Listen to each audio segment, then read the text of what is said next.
Good morning, ladies and gentlemen. My name is Timothy Holt. And I'm Robert Wilson. And we are Integrated Solutions Technology. So what is our problem? Our problem is that in multiple different industries, there is a market for sensors and drones and RCs and the ability to take a sensor package and put it on a variety of different platforms and systems and create it for a low-cost environment. And so one of the things I did this past year was I went to a fire department and they said they spend an average of about 20 to 25 minutes walking around the building that is burning before they can go into it to see what kind of agents are in the building, what sides of the building is burning. And so we decided that we wanted to cut that cost down. So we took a model of this, of what we're creating, a sensor package put on a drone. We took it to the fire department and they said they could cut the time down to 14 minutes. Instead of 26 minutes. So our solution is to create an interchangeable sensor package for many different systems and platforms to be used on drones and on their own. So this is an initial design of one of our sensor packages that can be attached to a DJI Phantom 4 drone.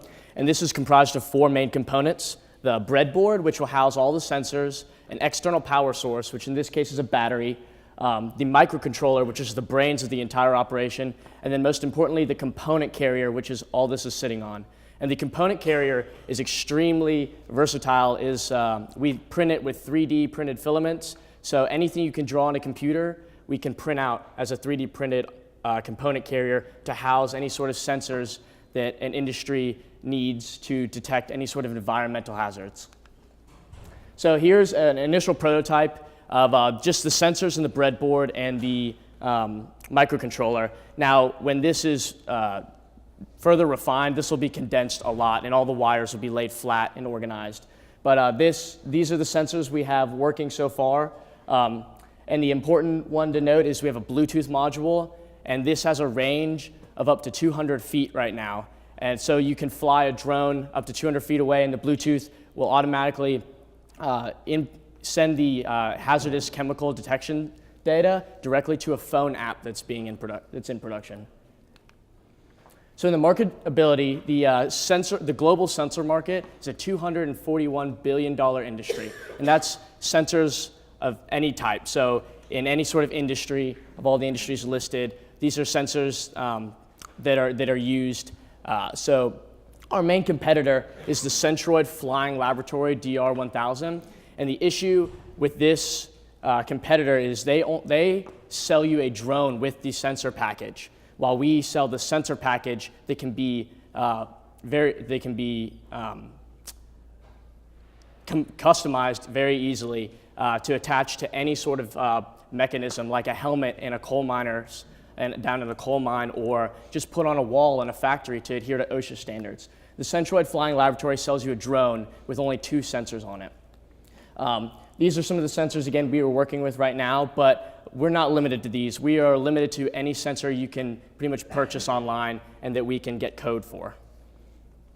So the next thing we're going to talk about is the user interface. So one of the biggest points on the market is, yes, we can create a sensor package that has sensors on it to put on any sort of system, but we have to make it easy to use, because if it's not easy to use, then no one's going to buy it and no one's actually going to be able to operate the system. So I've created this app so far. My background is in computer science for my internship this past summer as a mechanical engineer, and so we created this app that will have the different sensors on it, and so the sensors will change in a live feed as the drone or the RC or the sensor package on the wall, as it detects carbon monoxide, it will go from green to yellow to red, depending on EPA standards of what is considered hazardous and what is considered not hazardous. So that's just a quick background. The other thing is we kind of gave some quick information. That's just a form, but we have information about each one. And the cool thing about this is with the drone or the RC car or the sensor package on its own, it has the ability to turn on and off certain sensors. So if you only use 3 of the 20 different sensors, you can go in the settings and only turn those 3 on. So then instead of having 5 options on the first screen, you would only have 3 options on the first screen. So that's some quick information about that. Thank you so much for listening to us today. We're Integrated Solutions Technology. We're extremely excited about the program and prototypes that we have so far, and we have a great market to look forward to. Thank you.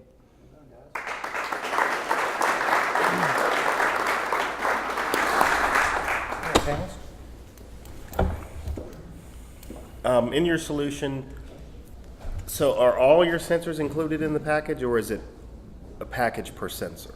It's extremely customizable to what the customer wants. So we would communicate with the customer, say it's in a factory setting, so we need to communicate what are their OSHA standards, what kind of gas might they be dealing with in an industry that they need to monitor and make sure their employees are safe from. I do ocean rescue lifeguarding during the summer, and we have a human presence sensor that we can attach to this drone. So a big problem on a really rough day is seeing a person out in the ocean. If we had some sort of drone where if we knew we had a problem out there and we had some big surf, we could get the drone up in the air and locate that person via human presence and get a person to the location immediately. So we can incorporate all these sensors based on the needs of the customer that we're communicating with. Okay. But your value proposition is this interchangeability of the sensor. Correct, because Centroid only offers the ability to have 2 sensors on any of their drones or systems, and we're offering an unlimited supply. As many as we can fit on that breadboard, that's as many as we can put on. We have completely different interchangeable sizes of breadboards. Have you talked to any potential customers yet? Any companies or that would need the multiple sensor? Yes, so there's 2. Johns Hopkins Applied Physics Laboratory is the one that I worked for the last 3 summers. They have an option of a contract that they want to sign with the Navy that deals directly with this, so we could work with them, with the Department of the Navy. The second one is the fire department in Charleston and also Columbia, South Carolina. Both of them have given an extreme amount of interest in this project, and they're both willing to sign contracts, potentially if we can get this product in an actual form. So, What are some of the use cases? Like, for example, the Navy might use it for? Would it be the same thing? They could use it for firefighting? Correct. It would be to put in different areas of the ship so that, for example, in the control room, rather than you watch a board, you could have a phone or an iPad that would be set up that you could quickly access instead of it being something that would take a while for the system to activate. So just try to add to the technology and make it a little easier to use with the new generation. Since the new generation works a lot with technology, we're trying to add to that and make it easier to use. And a component with this, the Navy deals a lot with disaster relief around the globe, not just fighting enemies. So this could easily be used for disaster relief, the human presence again, seeing gas leaks out in Japan with their nuclear reactor meltdown. There we have a radiation sensor, a functioning one working. So you could fly a drone or drive an RC into the potentially contaminated area to detect the levels of radiation before, say, a person goes in, so they can make sure everything's safe.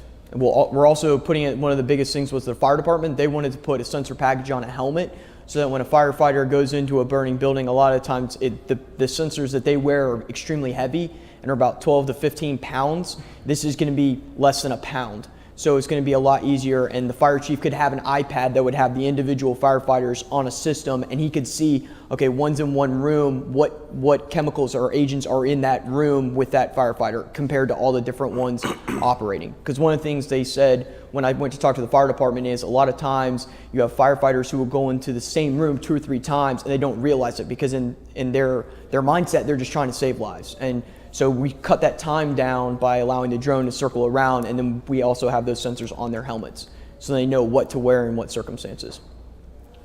So to me, I know the drone usage is useful, but it's so much bigger than potential drones, the sensor thing. So when I'm reading your paragraph, it starts off with talking about drones, where if you have all of these other areas that you could potentially push the technology, because your technology is sensors, yes, sir. And you're not doing anything really with drones except for putting your sensors on the drone. Right. So I mean, it seems like this would be useful with potentially, depending on how cheap you can get on anybody's uniform or anything that goes into any kind of hazardous situation, to be able to read what they're doing and know what people are doing, tell them when to get out and that kind of thing. So that's just a comment. Drones are cool, I get, but the sensor technology useful, much larger than that. Yes, sir.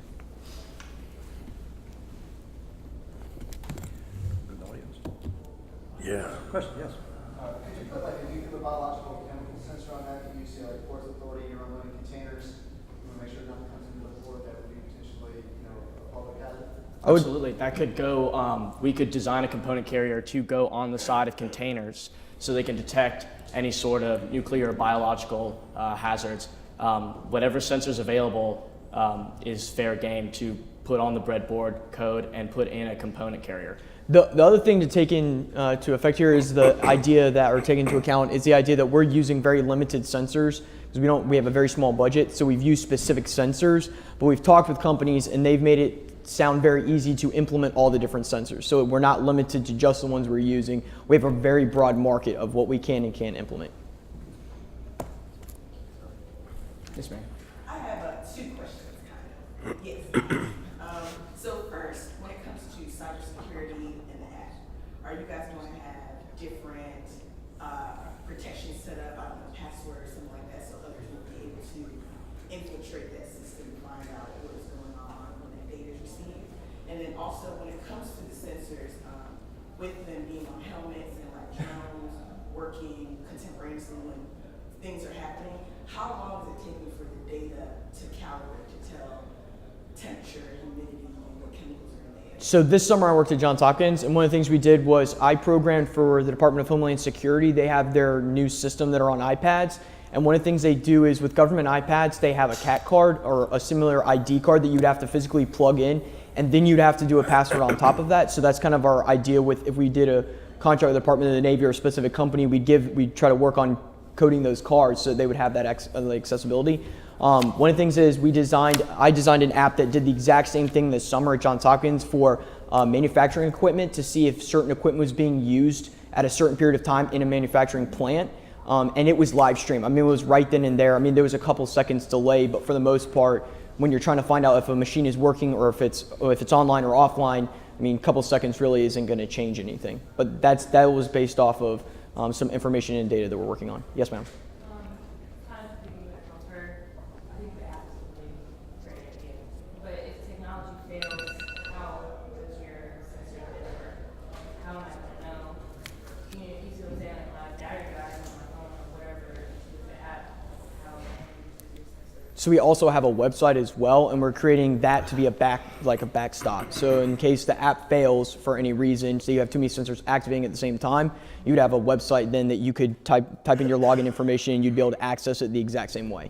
So that's kind of a software program that we're trying to work on potentially after the fact. So when there is something sensed in the air or whatever, is there an alarm sound, a light or whatever that goes off to detect, even if all technology fails, am I still going to know if there's something? The light activates on the app. It changes from red to yellow to green based off of EPA standards, whether what is considered harmful compared to like what is normal. Timothy Hope and Robert Wilson, ladies and gentlemen. Thank you.